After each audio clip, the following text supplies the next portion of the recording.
ہم تو یہ سمجھتے ہیں، اور ہم گئے بھی تھے اسی بنیاد پر، کہ کسی شخص کے مکان کو گرا دینا جو اس کی ساری زندگی کی کمائی کی چیز تھی، یہ قانون کے خلاف ہے۔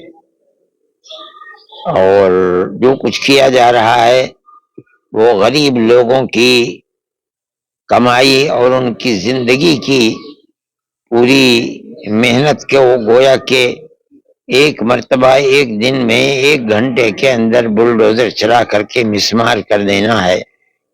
پھر یہی نہیں بلکہ جو کیس ہوئے تھے اس کے اندر ایسا بھی ہے کہ کرائے کے مکان میں آدمی رہتا ہے، اس مکان کو بلڈوزر سے گرا دیا گیا۔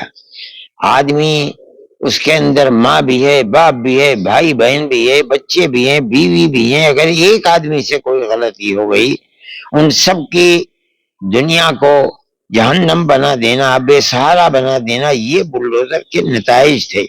اسی بنیاد کے اوپر جمعیت علماء جس طرح مصیبت زدہ لوگوں کے لیے سہارا بنتی چلی آئی ہے اللہ کی قدرت سے، اسی طرح ہم نے اس سلسلے کے اندر آگے بڑھ کر بہتر سے بہتر وکیل کیے تھے۔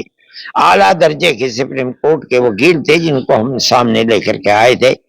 ہمیں اپنے اللہ کے قدرت اور اس کی عنایت کے اوپر بہت زیادہ فخر ہے، اور ہم دعا کرتے ہیں کہ خدا کرے کورٹ سے اسی طریقے پر غریبوں کی مدد ملتی رہے جس طرح آج ملی ہے۔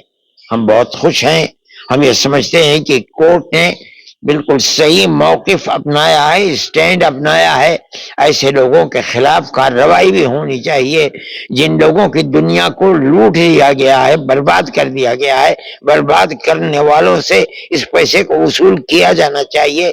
یہ موقف اگر سپریم کورٹ کا ہے تو ہم سمجھتے ہیں کہ بہت صحیح موقف ہے، اور یہ ہمارا خیال یہ ہے کہ ہم مبارکباد دیتے ہیں ان ججوں کو جنہوں نے لوگوں کے دل کی آہٹ کو سنا ہے، پریشانیوں کو اپنی پریشانی سمجھی ہے، اور دستور کے مطابق صحیح فیصلہ کیا ہے۔ خدا کرے ہمارے ملک کے اندر امن و امان اور اسی طرح غریبوں کو صحیح حق دینے کے فیصلے ہوتے رہیں اور ملک کے اندر امن و امان قائم رہے۔ سرکاروں کو، جن سرکاروں نے بلڈوزر ایکشن کیا ہے اور لوگوں کو گھروں کو توڑا ہے، وہ اب ان لوگوں کو، ان سرکاروں کو سپریم کورٹ نے کہا ہے کہ معاوضہ دیا جائے۔ ہم یہ سمجھتے ہیں کہ دینا چاہیے، یہ بہت بڑا فیصلہ ہے۔ ہم تو اس فیصلے کے لیے بہت زمانے سے کوشش کر رہے ہیں۔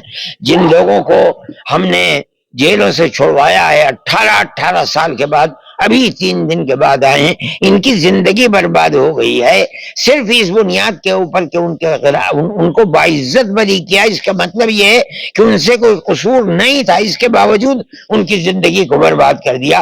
ہم کہتے ہیں، ہم سپریم کورٹ تک گئے ہیں کہ اس کا معاوضہ دلوائیے، ان کی زندگی خراب ہوئی ہے، ہماری اس بات کو سنا نہیں گیا۔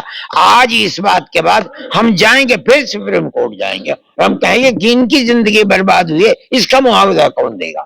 سپریم کورٹ کا یہ موقف بالکل صحیح ہے کہ غیر قانونی طریقے کے اوپر اگر کسی کو اس طریقے پر برباد کیا ہے تو برباد کرنے والوں سے اس کا معاوضہ لینا چاہیے۔